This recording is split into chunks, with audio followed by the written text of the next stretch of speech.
maa ngi tudd Rose Nadine Benindo Amouzou nekk chargée de projet Save the Children International donc man maa yëngatu ci wàllum formation militaire yi policiers yi ak gendarmerie fii Sénégal mais aussi au plan régional maanaam Côte d'Ivoire Mali. tey nag ngeen jël benn matériel jox ko forces armées yi pour équiper benn salle bu ñu tuddee salle de protection des enfants. Est-ce que mën nañu xam ban solo la mën a am pour yéen ngeen mën a atteindre seen objectif. ñu wax ne centre d'entraînement tactique bi nga xam ne moom moo nekk fii Thiès en fait day accueillir beaucoup de contingents maanaam contingents yi nga xam ne dañuy jóge Mali jóge Haïti jóge ni ñu koy sax Côte d'Ivoire ak yeneen dëkk yi fii la ñuy ñëw à chaque fois balaa ñuy dem seen mission yi ñu defal leen ay formation pas formation seulement sur les droits et la protection des enfants mais dañ leen di defal ay formation sur le droit international humain donc dañu profiter ci occasion boobu ñu ne comme que fii au sein de l'état-major amuñu fi salle droit et protection des enfants lu tax duñu leen ñaan en fait en quelque sorte ci wàllum collaboration bi ñu utal ñu benn salle dédiée spécialement au droit et à la protection des enfants léegi ci wàllum collaboration boobu la ñu wax ne ñoom amuñu benn problème mais seulement il faudrait que ñu xool naka lañ koy équiper donc looloo tax ñu koy jënd tey ay matériel maanaam ay chaises ay ordinateurs demee noonu comme ça salle bi mun na nekk benn salle bu fonctionnelle boo xam ne contingent yi di fi ñëw yépp obligatoirement dinañu jaar foofu def formation sur les droits et la protection des enfants en plus am nañ fi ay formateurs sur les droits et la protection des enfants donc occasion la pour ñoom ñuy continuer di liggéey di yokk seen xam-xam ci wàllum droit et protection des enfants di ko délivrer tamit ñi nga xam ne ñoom ñooy ñëw fii pour ñu former leen. est-ce que mën nañu xam seen ànd ndox ñoom kañ la door.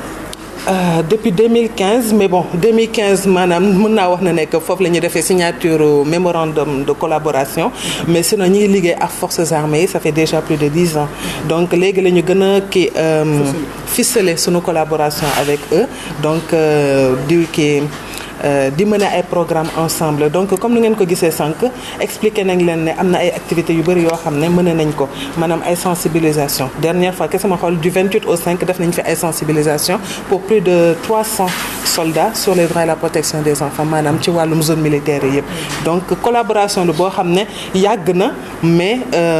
dañ ko ficeler réellement depuis l'année dernière. matériel bi lu am solo la ci ñun parce que dinañu permettre bu ñuy liggéey yooyu la ñuy jëfandikoo donc bu ñu amee matériel bu mel nii tey ci biir collaboration dañuy sant rek te xam ne lu baax la ci ñun te dinañ ko jéem a jëfandikoo ci nu mu waree. est-ce que jàpp ngeen ne lu ñu mën a def ba àndandoo bi ak ONG Save the Children gën a performant. waaw àndandoo bi mën na gën a ni ko colonel bi waxee sànq àndandoo bi neex na ba pare mais niñ ko mën a gënee suuxat mooy xanaa ñu jéem rek. xamante bi gën a daw suñu diggante Save the Children gën a xam ñan la ñuy liggéeyal ak ñan la ñuy jox matériel bi ñooñu aussi xam lan mooy tànku ONG Save the Children ba nga xam ne matériel bi nañ ko jëfandikoo ci nu mu gën a gënee. L'événement de ce jour, je crois que marque une étape très importante dans cette collaboration que Save the Children entretient avec les forces armées sénégalaises déjà depuis quelques années. Et une collaboration très fructueuse et qui consiste à renforcer les capacités des forces armées sénégalaises sur les droits de l'enfant et la protection de l'enfant. Et vous savez le rôle fondamental joué par les forces armées dans les situations de crise ou même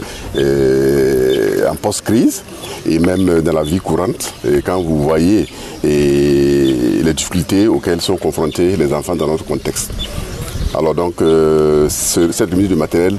permettra de renforcer davantage les moyens pour assurer en tout cas les formations de qualité et à l'intention du plus grand nombre de personnels militaires. Est-ce que vous pouvez nous entretenir un peu des défis que votre collaboration avec les forces armées sénégalaises vous permet de relever?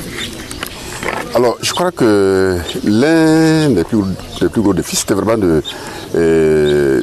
nous avons, avec les forces armées sénégalaises, nous avons vu qu'il était possible et en un résultat, en un temps assez record, et de faire des avancées significatives. Et parce que on a souvent tendance à croire que au niveau de l'armée les choses sont plus difficiles. Mais nous dirons que c'est le projet sur lequel nous avons des résultats les plus satisfaisants. et également en un temps que nous jugeons relativement raisonnable. Et nous, ça nous réconforte, ça nous encourage à redoubler d'efforts pour aller encore plus loin dans cette collaboration. Et est-ce que ces avancées impacteront même dans la zone CEDEAO, quand on sait que tout à l'heure vous avez parlé de collaboration dans la sous-région? Absolument, parce que c'est un projet que nous avons également dans d'autres pays, comme par exemple en Côte d'Ivoire, au Mali. Mais disons qu'au Sénégal, c'est vraiment le fer de lance. Et ce que nous avons ici comme résultat, je crois que les autres pays doivent s'en inspirer et nous ferons tout en tout cas pour en faire un exemple de meilleure pratique pour les autres pays de la région. Une appréciation positive de ce qui nous réunit aujourd'hui, à savoir l'équipement de la salle DPE, droit et protection des enfants, qui est le résultat d'une collaboration entre Save Children, section Sénégal et les armées sénégalaises. Une appréciation positive de leur démarche qui a été très pédagogique et méthodique, qui leur a permis donc d'identifier l'objet de la formation, mais surtout la prise en compte des contraintes des bénéficiaires de cette formation. Positive pour la qualité et, si vous voulez, la quantité du matériel qui est mis à notre disposition. Je peux me résumer et confirmer que ce matériel sera sauvegardé et optimisé au grand bénéfice de tous les gens qui vont s'en servir. Quels sont un peu les leviers sur lesquels on pourrait agir pour rendre ce partenariat plus performant? Mais ce partenariat est déjà performant, mais comme vous le dites, pour le rendre plus performant, je crois que ça passera impérativement par la prise en compte des souhaits que j'ai émis tout à l'heure, à savoir une meilleure connaissance des acteurs, une meilleure connaissance des conventions en vigueur, mais également une meilleure maîtrise de la capacité d'écoute des uns et des autres. Je vous remercie.